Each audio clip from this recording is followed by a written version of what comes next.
Olá, seja bem-vindo ao canal DM News. Eu sou o Diogo Marcondes e vamos a mais uma atualização sobre este caso que aconteceu lá no Rio Grande do Sul, na cidade de Torres, do bolo que foi envenenado.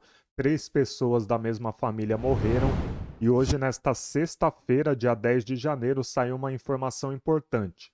O corpo do sogro da mulher suspeita de ter envenenado o bolo, o corpo do Paulo dos Anjos, foi exumado ontem, quinta-feira, e a perícia, na verdade, confirmou que havia arsênio no organismo dele. Ou seja, ele também morreu envenenado, isso no mês de setembro, 2 meses antes do envenenamento do bolo. A suspeita do crime é essa mulher que está na tela, a Deise Moura dos Anjos. Ela está presa. A Polícia Civil do Rio Grande do Sul deu entrevista coletiva na manhã desta sexta-feira e para os policiais, para os delegados, investigadores, estavam presentes delegada geral, subchefe da polícia, para todos eles não há dúvida de que a Daisy cometeu esse crime, esses crimes. Foi falado, inclusive, na entrevista coletiva que, além das 4 mortes, ela pode ter cometido outros crimes, outros envenenamentos contra outras pessoas e a polícia está investigando tudo. É, a Maida, a Neuza e a Tatiana morreram depois de comer o bolo. A Zeli, que é sogra da Daisy, continua internada. O João, marido da Neuza, foi o único das 7 pessoas presentes que não comeu o bolo. O Jefferson comeu, foi internado. O filho da Tatiana, um menino de 10 anos, também comeu, foi internado, mas já recebeu alta. O Jefferson ele chegou aí para o hospital, foi atendido, mas retornou para casa porque ele não estava mal.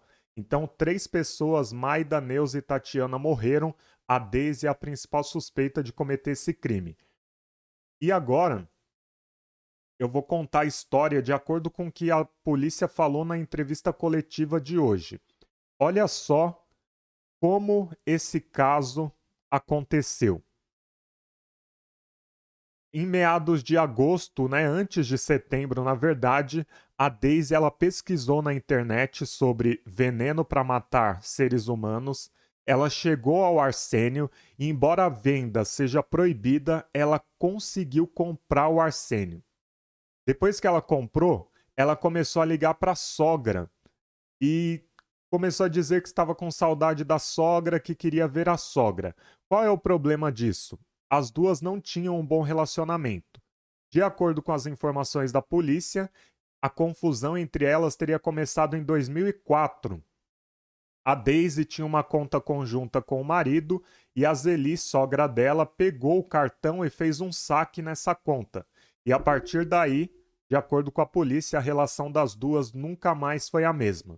A confusão começou, os anos foram passando, a Daisy teve filho, e aí, quando ela ligava para a sogra, agora no mês de setembro do ano passado, ela dizia que o filho queria ver a avó, ela dizia também que estava com saudade da sogra, e como a sogra não pôde ir até a casa dela, ela foi até a casa da sogra na cidade de Arroio do Sal, no Rio Grande do Sul.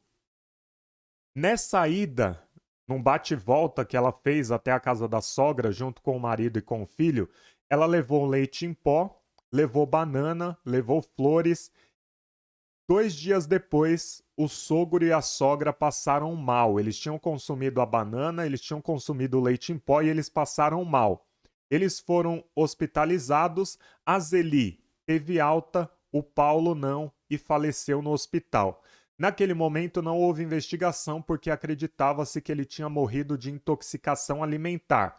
Na verdade, o leite em pó que ele consumiu estava envenenado com arsênio e por isso ele morreu. E quem envenenou, de acordo com a polícia, foi a Daisy. Depois que o sogro morreu, a Daisy teria tentado de todas as formas fazer com que o corpo fosse cremado.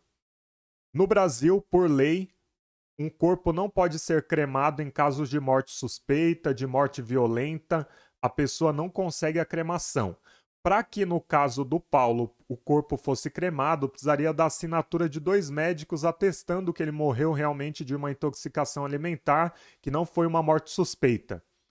Só que um médico apenas assinou o documento. Como não conseguiu a assinatura do segundo médico, aconteceu que o corpo foi enterrado. Com o sepultamento do corpo, foi possível fazer a exumação que confirmou o arsênio no organismo. Se o corpo tivesse sido cremado, isso não teria acontecido. Possivelmente, considerando que a polícia está falando de que a Daisy realmente cometeu esses crimes, talvez na cabeça dela ela tenha tido a impressão de que havia cometido um crime perfeito. E, por tudo que tem sido mostrado, na verdade ela queria que a sogra morresse. Ela tentou uma vez, não conseguiu. A segunda tentativa foi em dezembro, dias antes do Natal. Ela teria colocado arsênio na farinha que a sogra usou para fazer o bolo. De acordo com o que a delegada Sabrina Defante falou hoje, nesta sexta-feira, a Daisy acreditava que a sogra prepararia o bolo e levaria para a casa da Maida, da irmã da Zeli, da irmã da sogra. E quem comeria o bolo? A Zeli, a Maida e o Jefferson. A Maida e o Jefferson eram marido e mulher. Só que outras pessoas da família se juntaram. Vou colocar aqui aquele mapinha com os nomes dos parentes. Então, a Daisy achou que a Zeli faria o bolo e só a Maida e o Jefferson comeria, porque a Zeli levaria o bolo para o apartamento da Maida. Só que a Neuza, a outra irmã da Maida e da Zeli, também apareceu, levou junto a filha dela, Tatiana, e levou junto também o neto, filho da Tatiana, um menino de 10 anos, além do João, marido da Neuza. Então a Daisy acreditava que só 3 pessoas comeriam esse bolo, mas na verdade 6 pessoas comeram e 3 morreram. Então a perícia confirmou que havia arsênio na farinha de trigo usada no preparo desse bolo. Novamente, a pessoa a quem a Daisy queria matar, considerando tudo que a polícia está falando, era a Zeli. Só que a Zeli de novo sobreviveu. A Zeli, de novo, não morreu, ela segue internada, o quadro dela é estável, mas ela está viva. E a Daisy, quando a Zeli estava no hospital, ainda levou um suco para ela e algum alimento que as pessoas que estavam ali com a Zeli entenderam que aquilo era muito estranho, né? Levar aquele alimento pro hospital. Normalmente quem está internado tem que seguir a dieta do hospital, ainda mais no caso dela, que foi um caso de envenenamento. Então, os familiares jogaram fora. Quando a Daisy foi presa, essas pessoas pegaram jogaram o líquido fora. Aí as pessoas pegaram a garrafa onde estava o líquido e entregaram para a polícia.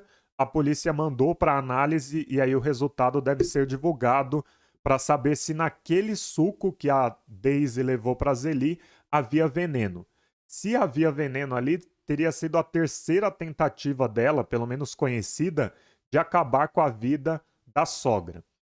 A polícia também falou que acredita que a Daisy cometeu outros envenenamentos contra outras pessoas, além desses 2 casos, do sogro e da família inteira, né? Da sogra, das irmãs da sogra, de todos que estavam nesse café no dia 23 de dezembro. Então, foi isso que a polícia revelou na entrevista coletiva desta sexta-feira. A gente continua acompanhando esse caso, um caso sem dúvida que, se fosse escrito num filme, numa novela, numa série, a gente poderia até duvidar, falando, nossa, estão inventando muito, né? Criando uma narrativa muito inventiva, quando na verdade isso aconteceu na vida real. A mulher comprou veneno, tentou envenenar o sogro e a sogra, o sogro morreu, ela tentou novamente, matou dessa vez a 2 irmãs da sogra e uma sobrinha da sogra, quase mata uma criança de 10 anos e a polícia segue tentando entender por que ela fez isso. De acordo com a polícia, foi falado na coletiva também, a Daisy é uma pessoa dissimulada, ela tinha resposta pronta para todos os questionamentos da polícia, mas não tem jeito, né? Não existe crime perfeito. A polícia conseguiu descobrir, através do aparelho celular da Daisy, as pesquisas que ela fez, tudo foi descoberto e ela está presa. O subchefe da polícia, Humberto Guerreiro, ele declarou na coletiva que a Daisy não deve sair da cadeia nesta vida, uma declaração forte que ele deu de que ela não sairá da cadeia nesta vida, e a gente vai continuar acompanhando o caso, logo a polícia vai finalizar o inquérito, o caso vai para o Ministério Público e depois para a Justiça. E, se tudo caminhar de acordo com aquilo que a polícia tem falado, o Ministério Público deve oferecer denúncia, a Justiça deve acatar essa denúncia, a Daisy deve se tornar ré e deve ser condenada, uma pena que pode chegar a mais de 30 anos de cadeia. E para você que assistiu esse vídeo até aqui, deixe o seu comentário sobre esse caso que repercute nas redes sociais. Até o próximo vídeo. Valeu, tchau!